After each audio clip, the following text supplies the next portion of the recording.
Welcome back to another edition of the Pagcast. I'm your host, Michael Pagani, joined alongside Saskatoon Blades goalie Ethan McCallum. Ethan, welcome to the Pagcast. Thank you again for coming on. Yeah, thanks a lot for having me. I guess just to open up this interview, I want to start with how have you been doing recently? Ah, fantastic, honestly.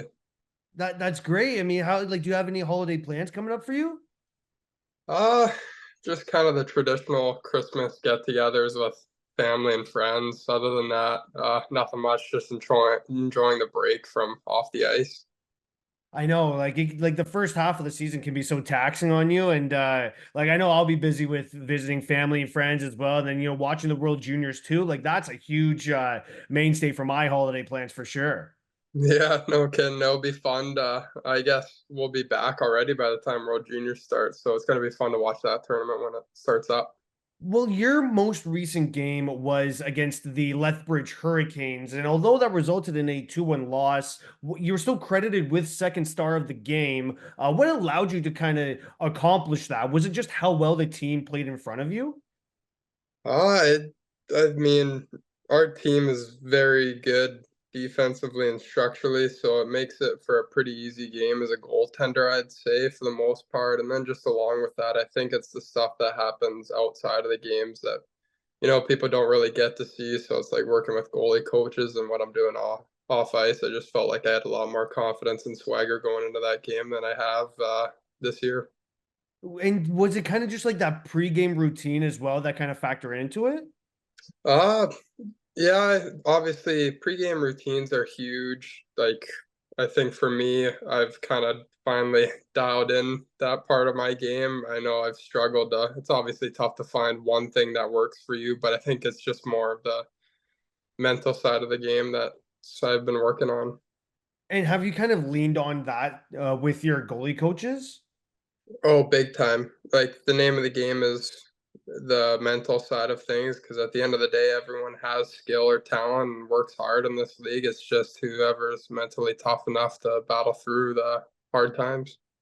Well, getting into your story, who was was there a player growing up who you wanted to model your game after?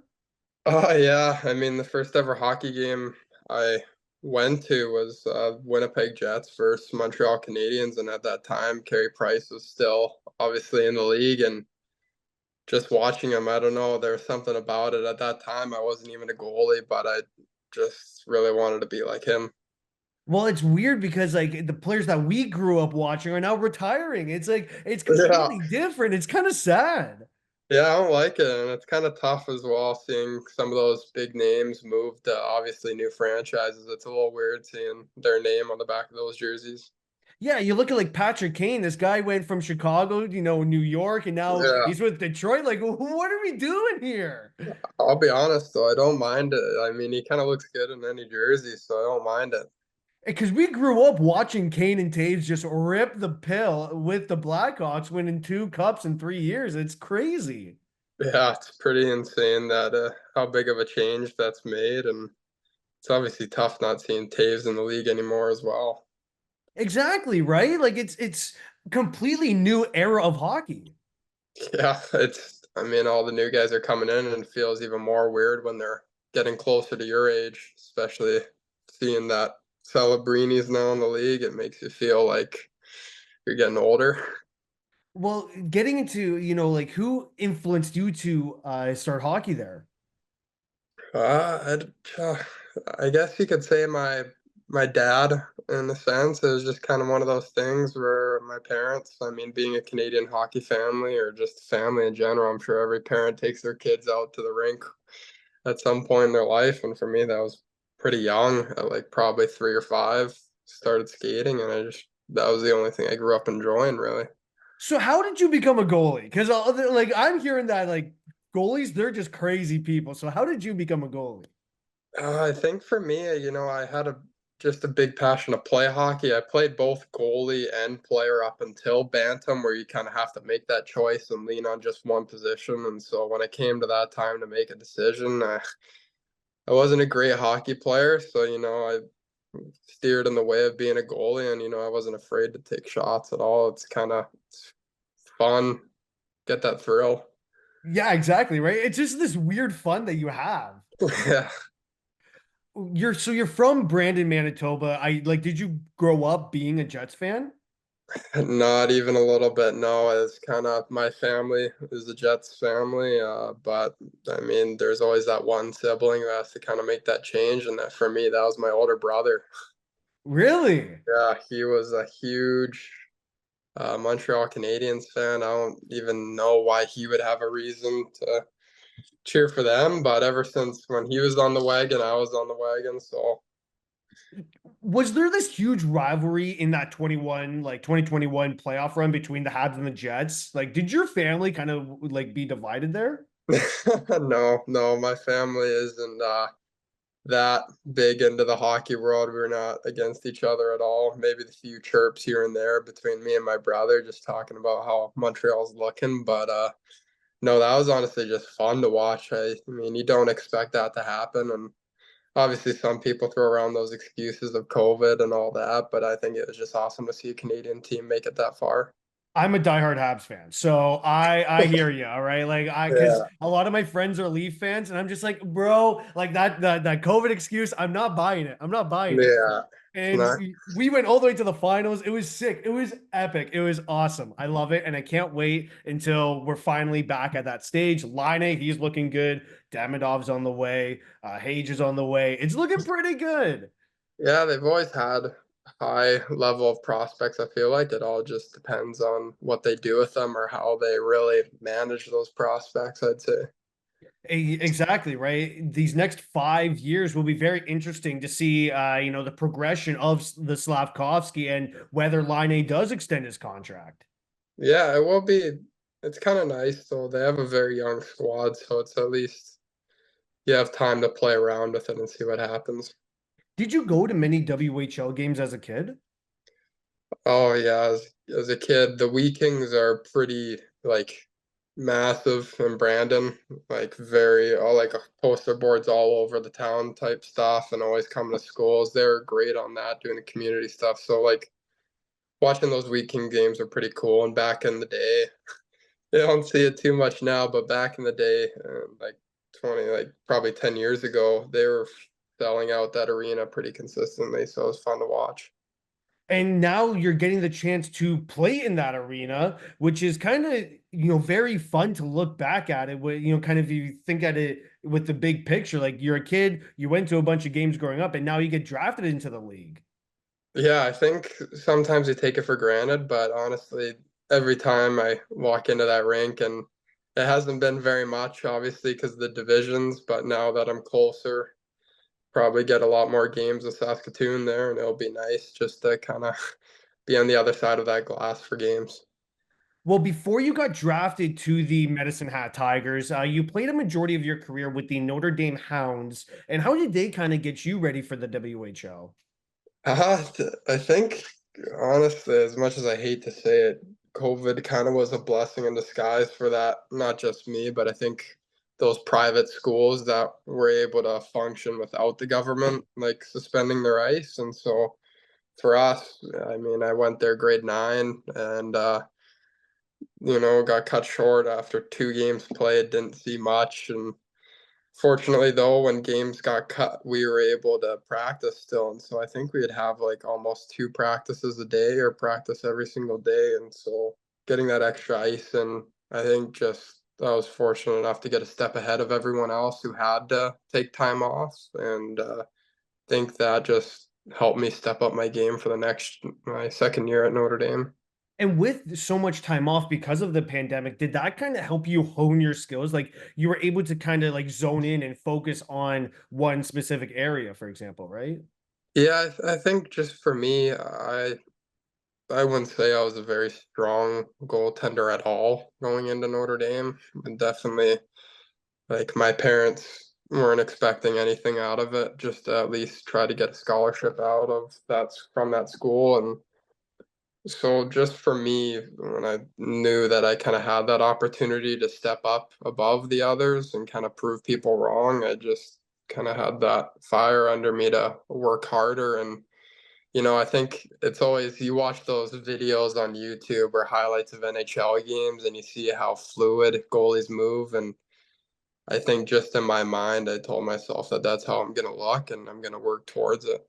Well, if you can dream it, you can be it. Exactly, right? Yeah, I mean, yeah, truly, whatever you want to do or you think you can do, it can happen if you put the time and effort into it. That's just the only tough part is doing that. Well, you played one season with SAHA U18 Prep. That team had Gavin McKenna on it, and he completely shredded it up. What was it like to be around that kind of talent? Uh, I mean, to be around that talent, it's pretty, you don't see it very often, and obviously, McKenna's a one of a kind player, and just to have that opportunity to be alongside him was pretty cool. And obviously, seeing all the attention he's getting, it's great for him, especially on making World Juniors. There, he deserves that. But I think just with that team, that was probably one of the first teams I've ever been on where just everyone gelled together. It was just a great team atmosphere from coaches to players. And I mean, I didn't play a whole lot that year. I was out majority of it, but when I was there, it was fun to be there. And how did you kind of bring that team camaraderie that kind of gelled everyone with you for the WHL? Did you kind of learn anything with this, SAHA U18 prep team that you were able to bring with you at the WHL? Yeah, honestly, just being more than like doing stuff more for the team and not as much yourself is what I learned. It's not all about you, and I think you'll have a lot more success if you're doing stuff in the better of the team more than your rather than yourself. And I think that was just something cool to learn. Well, you got drafted in the second round of the 2021 WHL draft, which consisted of guys like Berkeley Catton and Roger McQueen and Charlie Elick. So, what's it like coming from you being in the same draft as those guys? That's pretty cool. I mean, obviously some big names now, and they went high in the draft, and I know McQueen's getting up there too in the rankings. Obviously, it's tough because he's out on the IR, but it's pretty cool. I think just the next step is to match those names. What do you remember from draft day? It wasn't much. I mean, obviously, we're still in school, and at Notre Dame, it's private, so you're kind of in the middle of nowhere, and we're in these dorms. So I just remember it was lunchtime, and kind of went back to my dorm room on my own. My teammates were still out eating, and so I just kept looking at the laptop, and then I saw my name pop up before going into class, and I was pretty shocked to go that high. And seeing it in class, everyone looking at me, is kind of funny to see the different eyes and how everyone's looking at you differently after that day. How quickly did you receive a phone call from MedHat? I actually think it was a little while because I don't think I got a call until later on that day. Oh, So, wow. yeah, just finishing up school. They just sent me a text to call them when I was done school. So, Well, at least they recognized school was first. They didn't want to get in the way of that. yeah, yeah. How did you end up celebrating getting drafted into the WHL? Uh, to be honest, wasn't much celebration. I mean, obviously for our draft, I don't quite remember if it was before or after the Christmas break, but I think I just afterwards just had a fun Christmas with family, knowing that the draft went well and that the future is going to be fun. So, Did you know that it was going to be Medicine Hat all along, or did you like talk to the teams before you got drafted? not even. I don't even remember contacting or getting a questionnaire from Medicine Hat. I just remember I had one phone call with the goalie coach, and it was a long phone call, but I had no idea that they were even considering it. Well, it seemed like you were given the starter's role in Medicine Hat right out of the gate there. How were you able to adjust to the speed and the skill in your rookie year in the WHL? I think just one of my strong suits is my skating, so I wouldn't say I'd say my skating was up there with the league. The only thing that needed to change was my tracking and the way I play. play a rather small size for my stature. So it was kind of tough trying to get some help figuring that out. And yeah, I don't really know what else to say, but that was kind of there was ups and downs to figuring out how I needed to get up to this level, and I don't think I quite solved that with Medicine Hat ever. So it was good that once I got to Saskatoon that they've really helped to narrow that down, and now I feel that I'm actually playing my game and the way I can. Well, how have you seen your game progress from Medicine Hat to Saskatoon? Oh, immensely. You know, obviously the numbers are numbers and they're not good, but at the end of the day, my last 3 games, I felt that I'm back to myself, got my confidence back, and on top of that, I'm playing a completely different game style than what people have seen before, and I think it's only gonna get better from here, and now I can finally put my name out there, and I'm gonna be that guy. You made the playoffs with the Tigers and went up against the Winnipeg Ice in the first round. What did you learn about your team at the time? Because you guys had to play Matt Savoy and Zach Ostapchuk and Connor Geeky in that first round series. Uh, I mean, just being able to watch that playoffs was pretty remarkable, especially with that kind of talent on the other end of the ice. But I think just one thing that they're really good about preaching on was working hard. And so, I mean, we didn't have that skill in the locker room by any means, but we knew what their game was, and we tried to outcompete and beat that structure. And think it was a fun series to watch. I know that it was a sweep, but at the same time, all the games were close except for like maybe one. Like it was a really good series. And how did you find out about the trade to Saskatoon? There's rumors and just some in the office type stuff that was going on months prior that me and management had talked several times about it and yeah, was trying to reach an agreement on it, and eventually it was just a your forced will, and I kind of found out through rumors that Saskatoon is interested, which had me question a few things. But when it happened, you know, I was just glad to kind of get a new beginning started. How long did it take for you to adjust to the systems that Saskatoon run? Like, is it very different than what you saw with Medicine Hat? Honestly, not at all, really. I mean, they obviously they have their different slang words that they use for in meetings, but they both teams pride themselves on work ethic and structure. I think it's just the difference is execution, and Saskatoon does a very good job at executing it because I know that they're quite the underdog, and yet we're still doing this good with the guys we got, and I think we can do special things with the guys we do have right now and with their mindsets. But there's not much difference, to be completely honest. It was a pretty easy transition. So with Saskatoon, is it kind of just the team that buys in? Like, it's just a buy-in mindset with the structure? Oh, it's 100% buying. I think guys are willing to put their egos aside and accept their role, and that's just it kills other teams. How have you found sorry. How have you found the first 5 games or so with the Blades once you did get moved? It was good. Obviously, some of the games are just unlucky where bounces aren't going your way and it's just the puck's not favoring you. But the last 2 were I have nothing to complain about, and things are going in the right direction, and it felt good. New sense of confidence. Guys are unbelievable, and having that structure, like again, their D zone is really good. And so it was just a nice change. Well, the Blades, they're second in the Eastern Conference. Incredible. What about the Blades makes them so dangerous?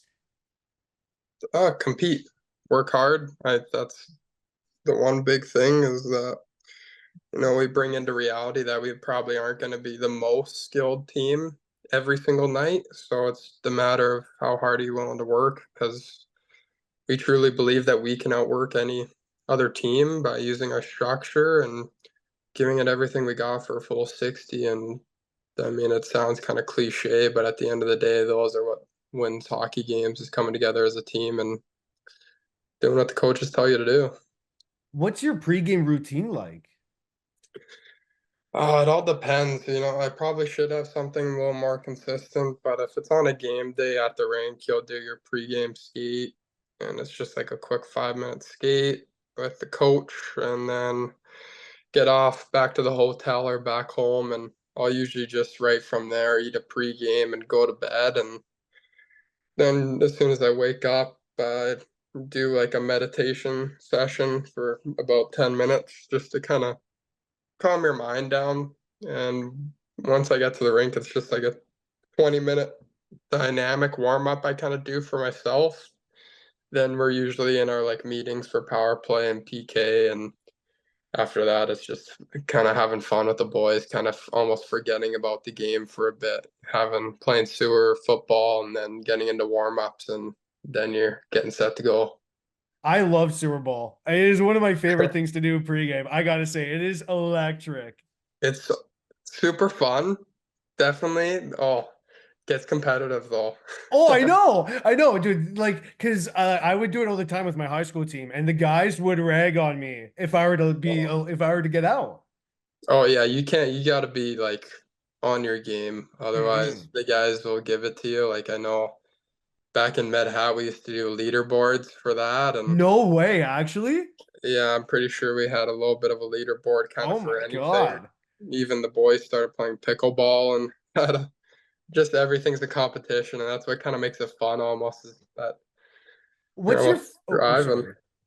No, you're good. Okay, I just wanted to ask, like, what's your favorite off ice activity?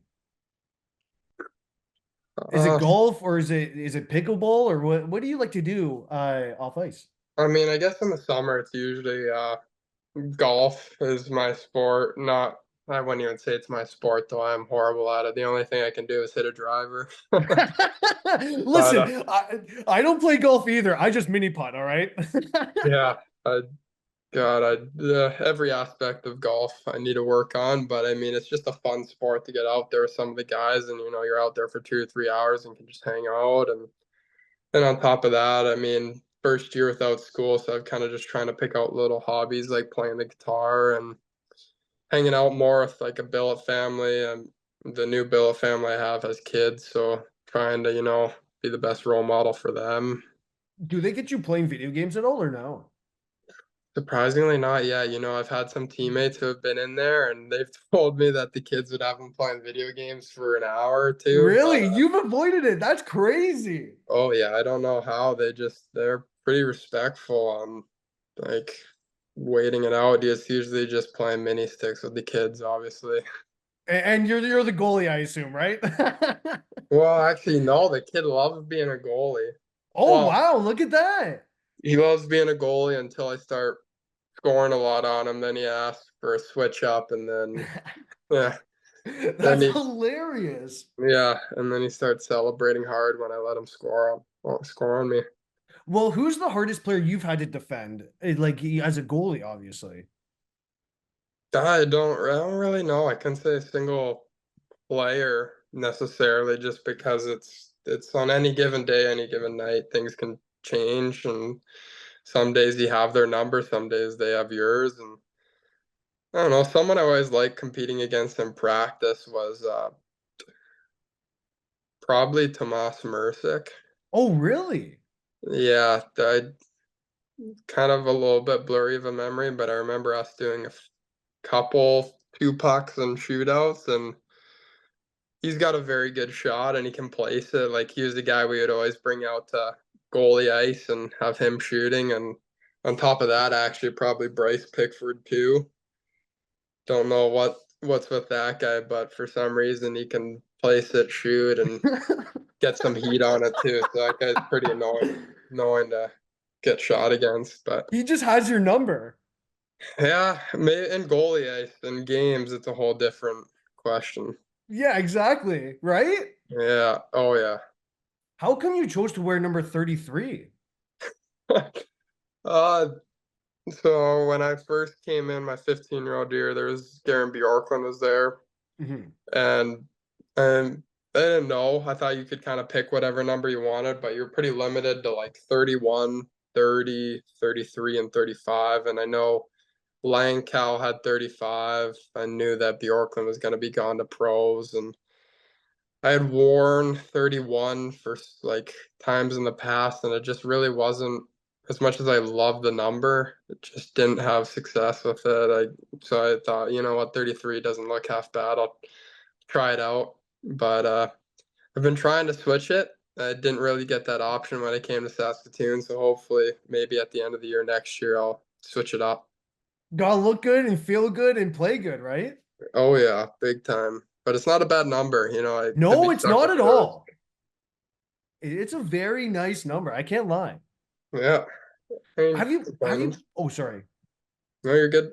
Okay, I was just gonna say, like, have you played in the teddy bear toss before? No, I was scratched for last year's teddy bear toss, so this No is gonna be the first way. one. Yeah, it was kind of unfortunate that the way with the rotation was going at that time that I got scratched, but it was pretty cool. I don't know if I'd wanna play in a teddy bear toss game though, just the fact that the long break, I don't Oh really yeah. know. Obviously, everyone has to do it, so it doesn't really play favors into anyone, but I think it would just be unreal to just be on the ice for that teddy bear toss just to kinda get those photos in and see what people are tossing. Well, yeah, I mean, look, like as the home team, you love to play in it, right? But as the Yeah. visiting team, you absolutely hate playing in it. So Oh, yeah, I'd hate it's a that. double-edged sword. Yeah, I wouldn't like that at all playing, like, in the away actually, the only one I'd accept is probably Calgary, like, that's a pretty Mhm. electric barn to especially when they sell out that whole crowd for that goal, it's pretty cool, but you just don't want that goal to be against you. Well, my friend who was playing for the Barrie Colts at the time, he was the backup goalie, and so he wasn't starting or anything. But this Yeah, guy got pelted with a teddy bear, like because he was on the road and playing in yeah. another team's teddy bear toss. Got pelted in the back of the head with a teddy bear. Oh, they're lethal, some of the fans. Yeah, it's Yeah. crazy, right? Well, they give it to you. It's pretty funny though what they can come up with for chirps, and it's unfortunate that you got to watch what you say, and Yes. they can say whatever because they get away with it. But it's pretty funny what some of those guys come up with to say to you. Well, my last question for you here is, do you have any advice for younger hockey players? Uh, I think truly just take the time to listen to people who truly have it in it for you. I think as much as I was a little disappointed with how my couple years have gone in the WHL, obviously, if I could, I would take it back and start over from the draft. But I think it's not dwelling on the past and actually using the past as fuel for the future. Because for me, I mean, I'm grateful for the fact that I wasn't much of a morning guy until I got to MedHat and we started going to the gym at 6:30 in the morning and putting in the extra hours, and that kind of just built me into someone who I am today, where I just love going to the gym for a couple hours a day. And so I think just think of the positives out of any situation, even if there is more negatives in it. I mean, I've learned from my goalie coach at Saskatoon here now too, is that I mean, you can't change the past, and as much as it might feel like it's not going for you in the present moment, you can look back on it and actually pick apart pieces that, actually was pretty good. And I got to learn from it.